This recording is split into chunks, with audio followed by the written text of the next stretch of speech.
I request our Honorable Deputy Speaker, నవ బావపురి నిర్మాతగా పిలుచుకుంటాం ముద్దుగా సార్ని. సార్ వాల్యుబుల్ స్పీచ్ ఇవ్వాల్సిందిగా కోరుతున్నాను. Thank you. అందరికీ నా నమస్కారం. ఆశ్చర్యంగా అనగానే ఆయన ఒక సుదీర్ఘమైనటువంటి పార్లమెంటేరియన్గా, ఆయన గళాన్ని ఎప్పుడు కూడా రైతుల పక్షాన వినిపించినటువంటి వ్యక్తిగా, రైతు బాంధవుడుగా ఎప్పుడు కూడా మనం మాట్లాడుకుంటాం. ఆయనకి అనేక బిరుదులు వచ్చినా ప్రత్యేకంగా ఆయన ఒక రైతు బాంధవుడిగానే రైతులందరూ కూడా జ్ఞాపకం చేసుకుంటారు. అటువంటి వ్యక్తి ఈరోజు మన మధ్య లేకపోయినా ఆయన చూపించేటువంటి మార్గం ఈరోజు అనేక మందికి ఒక దిశానిర్దేశం చేసి వెళ్ళారు. ఈరోజు ప్రత్యేకంగా ఆంధ్రప్రదేశ్ వ్యవసాయ పరంగా ఉండేది. ఉమ్మడి ఆంధ్రప్రదేశ్లో ఉన్నప్పుడు కూడా సుమారుగా 67% వ్యవసాయం మీద ఆధారపడినటువంటి పరిస్థితి ఆ రోజుల్లో. ఈరోజు రాష్ట్రం విడిపోయిన తర్వాత దాని మీద ఆధారపడినటువంటి పరిస్థితి మరింత పెరిగి దాదాపు 71-72% ఉన్నటువంటి పరిస్థితుల్లో ఎంత సున్నితమైనటువంటి రంగమో అది చెప్పగానే ఆ పర్సంటేజ్ చెప్తా ఉంది. రైతుల గురించి ఆయన ఆ రోజు తాపత్రయం ఎంత పడ్డారు, దానికి మూలం ఆ రోజు నుంచి కూడా ఈరోజు వరకు రైతు ఆధారిత ప్రాంతంగా వ్యవసాయమే ప్రధాన వనరుగా ఉన్నటువంటి ఈ రాష్ట్రంలో వారు ఆ రోజు చేసినటువంటి కృషి, వారి పేరు మీద మనం పెట్టుకొని ఆచార్యంగా అగ్రికల్చర్ యూనివర్సిటీ కింద ఎంతోమంది శాస్త్రవేత్తల్ని తయారు చేసుకొని వారి స్ఫూర్తితో రైతులకి అనేక రకాలుగా సేవలు అందిస్తూ వచ్చినటువంటి సంగతి ఒకసారి ఈరోజు మరి వారి జయంతిని పురస్కరించుకొని ఒకసారి జ్ఞాపకం చేసుకుంటూ, మరి నాకు ముందు మాట్లాడినటువంటి ప్రసన్న గారు ఏ రకంగా పర్యావరణం మీద మార్పులు జరుగుతూ ఉన్నాయి, వ్యవసాయంలో తీసుకోవాల్సినటువంటి జాగ్రత్తలు, ఆహారధాన్య ఉత్పత్తిలో లేకపోతే రేటు గిట్టుబాటు కాకపోవటం వల్ల ఆదుర్దాలో అవసరానికి మించినటువంటి ఎరువులు, పెస్టిసైడ్స్ వాడటం, వాటి వల్ల జరిగినటువంటి నష్టం, ఇవన్నీ కూడా చక్కగా వివరించారు. ఈరోజు కూడా నేను చాలా చోట్లకి వెళ్ళినప్పుడు రైతులు ఒక మాట మాట్లాడుతుంటారు, సార్ మాకు ఇవన్నీ సబ్సిడీలు ఇవన్నీ కాదు సార్, కావాల్సింది రేటు అంటుంటారు. ఒక మంచి రేటు ఉంటే మాకు ఏం అవసరం లేదు, మేమంతా మేము చేసుకోగలం అని చెప్పి ధీమా వ్యక్తపరుస్తారు. నిజానికి అది కొంతమంది మాట్లాడినా రైతుకి మనం ఎంత సహాయం చేసినా అది తక్కువైనటువంటి భావన నాది వ్యక్తిగతంగా. అలాగే ఈరోజు రాష్ట్ర ప్రభుత్వంలో కూడా శ్రీ వైఎస్ జగన్మోహన్ రెడ్డి గారు మొట్టమొదటిసారిగా ఒక ప్రయోగాత్మకంగా రైతు భరోసా కేంద్రం ఆర్బీకే అనేటువంటి కాన్సెప్ట్ తీసుకొని వచ్చి రైతు ముంగిట్లోకే 1.1 స్టాప్ షాప్ లాగా ఆర్బీకేలోకి వెళ్తే ప్రతి అంశము వాళ్ళకి అందుబాటులోకి రావాలని, అది సాయిల్ టెస్టింగ్ దగ్గర నుంచి మరి క్వాలిటీ సీడ్స్ దగ్గర నుంచి అవసరమైనటువంటి ఎరువుల దగ్గర నుంచి ప్రతి వస్తువు ఫైనాన్స్ దగ్గర నుంచి ప్రతిదీ కూడా ఆర్బీకే నుంచి ఆపరేట్ చేయాలని.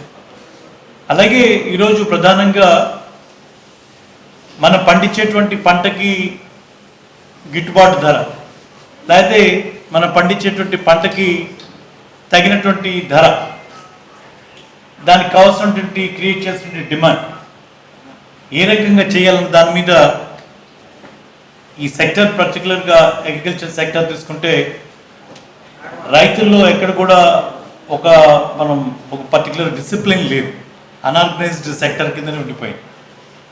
ఏదో గొర్రెల దారిలాగా ఎవరు ఒక పంట వేస్తే ఆ పంటలోకి వెళ్ళటమే తప్పించి ప్రయోగాత్మకంగా పరిస్థితులు అంచనా వేసుకొని పంట మార్పిడి కోసం చేసుకుంటున్నాం, ఓవరాల్గా ఉన్నటువంటి డిమాండ్ అండ్ సప్లైని అర్థం చేసుకుంటున్నాం, ఎక్కడ కూడా ఏది జరగట్లేదు. ఆ క్రమంలో ఒకటి పండించేటువంటి పంట విత్తనం నాటిన దగ్గర నుంచి చేతికి పంట వచ్చేదాకా ఒక ఎత్తు అయితే, ఆ పండిన పంటకి అమ్ముకోవడం అనేది పెద్ద ఛాలెంజ్ అవుతుంది.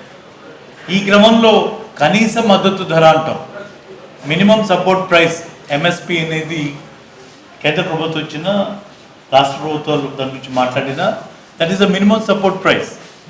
గతంలో 1140 రూపాయలు 1150 రూపాయలు ఉండేది, ఇది 1340 రూపాయల దగ్గర తీసుకెళ్ళినా. ఈరోజు కూడా మనం ఏం మాట్లాడుకుంటాం అంటే 2006లో రాజశేఖర రెడ్డి గారి టైంలో మేము 1800 అమ్ముకున్నామండి బీపెట్టి. ఈరోజు అడిగే నాదులు లేడు. ఈరోజు కూడా 1100 1200 అంటే ఒక పక్క ఇంత రేట్లు పెరిగిపోయాయి, మాకు దీని గురించి మాట్లాడండి అని అంటుంటారు. రేట్ ఉంటే చాలు, మాకు ఏమి చేయక్కర్లేదు అంటుంటారు. ఈ రేటు ఎలా ఉంటుంది? అసలు వరి తినేవాటి వాళ్ళు ఎంతమంది ఉన్నారు? దాని కన్సంప్షన్ ఎక్కడైనా పెరిగిందా? ఇతర దేశాల కన్నా ఎక్స్పోర్ట్ ఏమైనా పెరిగిందా అనే దాని మీద సరైనటువంటి ఆ ఇన్ఫర్మేషన్ కిందకి వెళ్ళిన రైతులు వాళ్ళని మార్చడం అనేది చాలా కష్టంగా ఉంది. రైతు చెప్పేది ఏంటి? నా పంటని ఒక ప్యాడీకి పండించడానికి మాగండిగా మార్చిన తర్వాత నేను వరి తప్పించి ఏం వేసుకోలేనటువంటి పరిస్థితి అని చెప్పి అతను చెప్పుకునేటువంటి. సో వరికి అనుకూలంగా తయారు చేసినటువంటి చైన్ని ఇంకొక పంటకి ప్రత్యామ్నాయ పంట చూసుకోండి అని చెప్పడం అయితే తేలికే, కానీ వరి పండిస్తూ ఇంకొక పంట పండించడం అనేది అంత తేలికైన విషయం కాదు. సో ఇవన్నిటిని కూడా మనం చూసుకుంటూ రైతుల్ని సరైనటువంటి దిశానిర్దేశం చేయాల్సినటువంటి బాధ్యత సక్సెసివ్ గవర్నమెంట్స్ మీద ఉంది. గతంలో నాకు బాగా గుర్తు, హైదరాబాద్లో ఉన్నప్పుడు ఈ రాష్ట్ర విభజనకు ముందు కూడా అనేక వేదికల మీద ఉపన్యాసాల్లో అక్కడ తెలంగాణ నాయకులు కానీ వాళ్ళు మాట్లాడేటువంటి విధానం ఎలా ఉండేదంటే, మా నీళ్లు దోచుకెళ్ళారు, మా ఇది పట్టుకెళ్ళారు అని ఉపన్యాసాలు చెప్తూ ఉండేవాడు. నేను అంటుంటేవాడు, నాకైతే గుర్తులేదు, మేమేమి ఉద్యమాలు చేయలేదయ్యా, నాగార్జున సాగర్ ప్రాజెక్ట్ కట్టమని, లేకపోతే శ్రీశైలం ప్రాజెక్ట్ కట్టమని ఆంధ్రప్రదేశ్లో ఎక్కడ ఉద్యమాలు జరిగినటువంటి దాఖలాలు అయితే లేవు. ఆ రోజు ఉన్నటువంటి ఇంజనీర్లు అంచనా వేసుకుని ఎక్కడైతే ప్రాజెక్ట్ కడితే వైబిలిటీ వస్తుందో, ఎక్కడైతే తక్కువ డబ్బుతో ఎక్కువ నీటిపారుదల అవకాశం ఉంటుందో, ఇవన్నీ కూడా సైంటిఫిక్గా అంచనా వేసుకొని తయారు చేసినటువంటిది. నీరు పల్లమెరుగు అని చెప్పి పైన వచ్చేటువంటి మీ దగ్గర గోదావరి జలాలు వచ్చినా ఏ వచ్చినా కిందికి రావాల్సిందే. మీకున్నటువంటి ఆ పరిస్థితి ఎవరి చేతిలో వచ్చింది కాదు, ఉన్నటువంటి డబ్బుల్లో. ఆ రోజు స్వర్గీయ ఎన్టీ రామారావు గారి మన బాగా గుర్తు 83లో ఆయన ప్రవేశపెట్టిన బడ్జెట్ 2700 కోట్లు. ఆ స్థితి నుంచి వాళ్ళ 2,70,000 కోట్లకు వచ్చినా కూడా మన పరిస్థితి ఏంటంటే, ఆ రోజు ఉన్నటువంటి పరిస్థితికి తగ్గట్టుగా ఉన్నటువంటి వనరుల్లో మనం మినిమం ఒక ప్రాజెక్ట్ మీద పెడుతూ మ్యాక్సిమం రైతులకి ఏ రకంగా ఇరిగేటెడ్ ఏ రకంగా ఉందో వస్తుందని అనేక అంచనాలు సైంటిఫిక్గా టెక్నికల్గా అంచనా వేసి తయారు చేసిన పరిస్థితి. ఆ రోజు ఈస్ట్ వెస్ట్ కృష్ణా గోదావరి 4-5 జిల్లాలు పండించేటువంటి పంట దాదాపు మన రాష్ట్రానికి పక్క రాష్ట్రాలకు కూడా ఎగుమతి చేసేటువంటి స్థితి ఉండేది. ఈరోజు మన రాష్ట్రంలోనే రాయలసీమలో కూడా కర్నూలు బీపీటీ, మన బీపీటీ కన్నా మసూరి మంచి పేరు తెచ్చుకొని మంచి క్వాలిటీ వస్తూ ఉంది అక్కడి నుంచి. ఇలా రాష్ట్రంలోనే కాకుండా ఈరోజు మనం చూస్తే తెలంగాణలో పోటాపోటీకి వెళ్ళి ఈరోజు లిఫ్ట్ ఇరిగేషన్ కింద ప్యాడీ పండించడం అంటే నిజంగా సూసైడల్. ఈ మాట దాదాపు 7-8 సంవత్సరాల క్రితం 10 సంవత్సరాల క్రితం మాట్లాడి ఎన్నో సందర్భాలు ఉన్నాయి.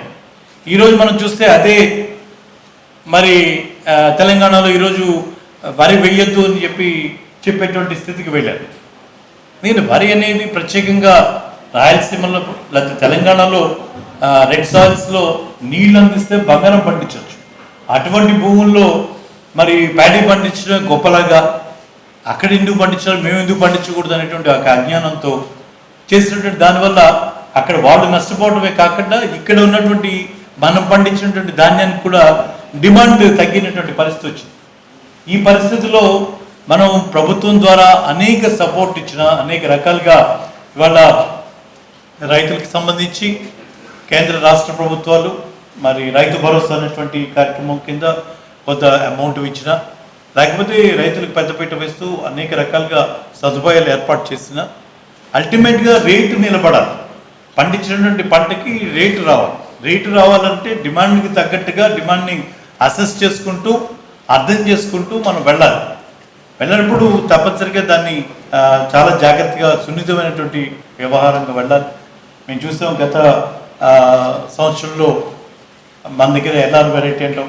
ఎల్ఆర్ వెరైటీ ఎఫ్సిఐ వాడు తీసుకుంటే తప్పించి అడిగేవాడు ఉండడు. ఇక్కడ ఎఫ్సిఐ కొనుగోలు లేదని చెప్పిన తర్వాత వాళ్ళ దగ్గర 5 లక్షల మెట్రిక్ టన్నులు మించే ఉంటుంది. ఇంకా maybe more than that. Godowns facilities లేవు. మేము తీసుకోమని ఒక పక్క చెప్తున్నా, మేము అదే ఇంక మాకు చౌడు భూములు ఆ ఎల్ఆర్ తప్పించి ఇంకోటి పండదని ఎల్ఆర్ఏ పండిస్తే దాన్ని గత సంవత్సరం 74 రోజులు కొనుగోలు చేయలేక దుంప దిగింది. ఈ సంవత్సరం మరి కొంత ఎడ్యుకేట్ చేసి ప్రత్యామ్నాయ పంట కోసం కొంత పుష్ చేసాం. శాస్త్రవేత్తలందరూ కూడా మరి దాంట్లో భాగస్వాములు అయ్యారు. మన అదృష్టం అగ్రికల్చర్ కాలేజ్ బాపట్లో ఉంటాం. ఇక్కడ పండించిన ఇతర ప్రత్యామ్నాయ మరి విత్తనాల గురించి విధుల గురించి ఆ రోజు చెప్పడం, మరి రైతులు కూడా సహకరించి కొంతమేరకు ఆ ఎల్ఆర్ వెరైటీ తగ్గించి మరి ఇతర ప్రత్యామ్నాయ ఈ సంవత్సరం వేసాం. భగవంతుడి దయ వల్ల ఇప్పటిదాకైతే బాగానే ఉంది. ఈ సీజన్ పెద్దగా ఎక్కువ పెస్టిసైడ్స్ వాడకుండా ఇప్పటిదాకా బాగానే ఉంది. మరి ఏదైనప్పటికీ మన పూర్తిగా ఈరోజు చూస్తే కూడా విపరీతంగా వరి నాటారు. అంతా వాతావరణం అనుకూలంగా ఉంది. వర్షాలు బాగా పడ్డాయి. నదులు సకాలంగా ఇంకా అల్లిగానే నిండిపోయి డ్యామ్ నిండా నీళ్లు ఉన్నాయి. సో విపరీతంగా ఎక్స్టెండ్ అయింది. ఇప్పుడు ఏరియా చూస్తే రేపు పంట దిగుబడి వచ్చిన తర్వాత ఒకదానికి దిగుబడి వచ్చిందని సంతోషపడాలో, పండించిన పంటకి మళ్ళీ రేటు రాలేదనో, కొనుక్కునే వాళ్ళు లేడనో బాధపడాలో అలవాటు అనే పరిస్థితి. ఈరోజు మా బసంత్ నాడు ఎదురుకుని కనబడుతున్నాడు. చాలా ప్రయోగాత్మకంగా తను చేశారు. మొట్టమొదటిసారి 2వ పంట మొక్కజొన్న వేస్తే చాలామంది నవ్వారు. కానీ తర్వాత బసంత్ని చాలామంది ఆదర్శంగా తీసుకొని చాలామంది మొక్కజొన్న వేస్తే 2వ పంట కింద చాలా ప్రయోజనం పొందినటువంటి వాళ్ళు ఉన్నారు. అలా మరి రాబోయేటువంటి రోజుల్లో కూడా ఒకటి ఈరోజు పెద్దలు రంగా గారిని మనం గుర్తు చేసుకుంటూ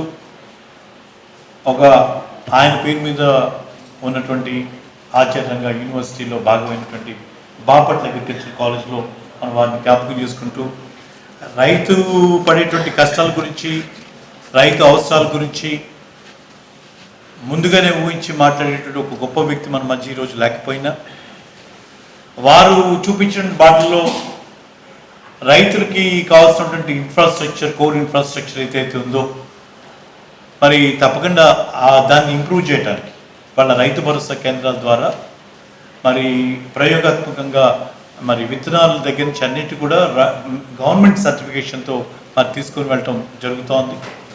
మరి రాబోయేటువంటి రోజుల్లో మరి కోల్డ్ స్టోరేజెస్ ఇంప్రూవ్మెంట్ గురించి, లేకపోతే మరి మరింత గోడౌన్ కెపాసిటీస్ గురించి మరింత శ్రద్ధ వహించాల్సి ఉంటుంది. తప్పకుండా తీసుకుంటామని చెప్పి మరి తెలియజేస్తూ ప్రజలను కూడా చైతన్యవంతం చేయాల్సిన అవసరం. రైతుల దగ్గర మేము తీసుకుంటా ఉన్నాం.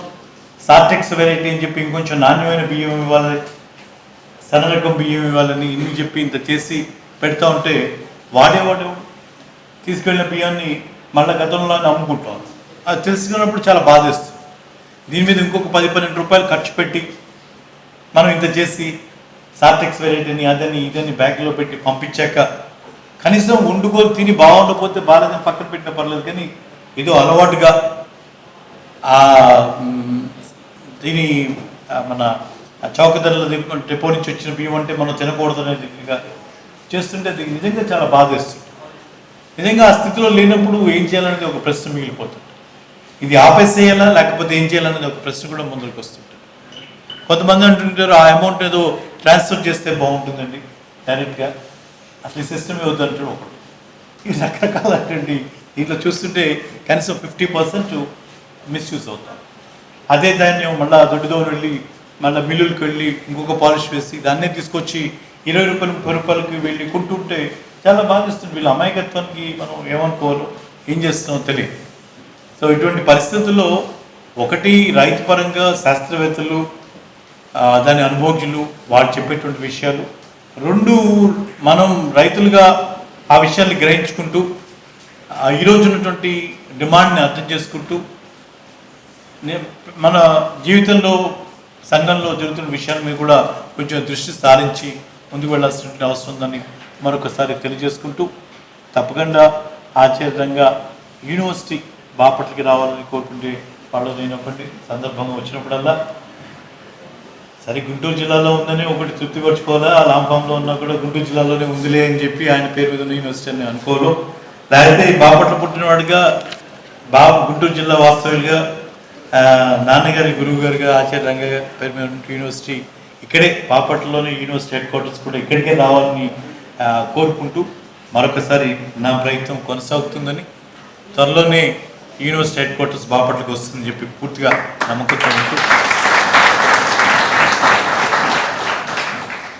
ఆచార్యంగా 121వ ఈరోజు ఆయన సెలబ్రేషన్స్ని మనం అందరం కూడా ఆయన అభిమానులు, కుటుంబ సభ్యుల మధ్య, శాస్త్రవేత్తల మధ్య మరొకసారి ఆయన ఆలోచనని జ్ఞాపకం చేసుకుంటూ ఆ దిశగా మనం అందరం కూడా ఇంకొంత ముందుకు వెళ్ళాల్సిన అవసరం ఉందని మరొకసారి మనం అందరం కూడా మాట్లాడుకుంటూ నాకు ఈ అవకాశం ఇచ్చినట్టు రంగా ట్రస్ట్ సభ్యులందరికీ కూడా పేరు పేరున నా నమస్కారం తెలియజేసుకుంటూ సార్. మీకు మా కాలేజ్ మీద ఉన్న ప్రేమ మాకు అన్నీ తెలుసు సార్. మీ కళలన్నీ కూడా నెరవేర్చుకుంటూ వస్తున్నారు. అలాగే ఈ కళ కూడా నెరవేరాలని దేవుడు ఆశీర్వదిస్తాడని అనుకుంటున్నాను సార్. డిస్ట్రిక్ట్ తీసుకురావడం, అలాగే మెడికల్ కాలేజ్ తీసుకురావడం, ఈ మీ కళలన్నీ ఒకటొకటి నెరవేరుతూ వస్తున్నాయి సార్. అన్నీ కూడా నెరవేరాలని మా మీద ఉన్న మీ ప్రేమకి మరింకోసారి మీరు తెలియజేసుకున్నందుకు ఈ సందర్భంగా 121వ రంగా గారి జన్మదిన సెలబ్రేషన్స్కి ఇక్కడ విచ్చేసినటువంటి రైతు సోదరులు, అలాగే విద్యార్థులు, టీచింగ్ స్టాఫ్, సైంటిఫిక్ స్టాఫ్ అందరూ కూడా మీ దిశానిర్దేశం చేసినందుకు మీకు మరొకసారి ధన్యవాదాలు తెలియజేస్తున్నాం సార్. Thank you sir. మరిన్ని అప్డేట్స్ కోసం STV యూట్యూబ్ ఛానల్ని సబ్స్క్రైబ్ చేసుకోండి.